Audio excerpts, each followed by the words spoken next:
Welcome to Sweet Life Beat Life. We hope this video helps. You start by ensuring the Go AirPop have enough charge and your phone's Bluetooth is on. This prevents interruptions when changing bass. Put the earbuds into pairing mode by holding the touch sensors until the LED flashes white, which tells you they are discoverable.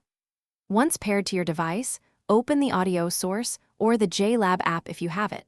This step matters because app access unlocks EQ presets and more precise bass control, while the phone's onboard EQ gives baseline adjustments.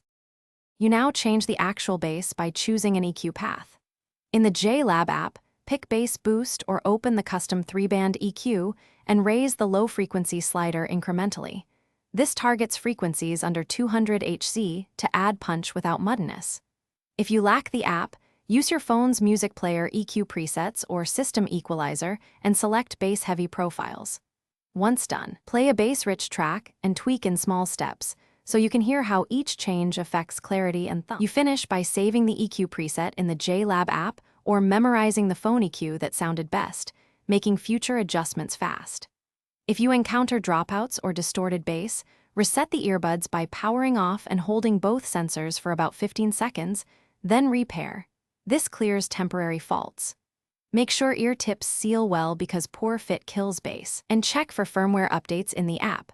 Updates sometimes improve sound tuning and resolve persistent low-frequency problems. Thanks for watching. Consider subscribing if we helped you.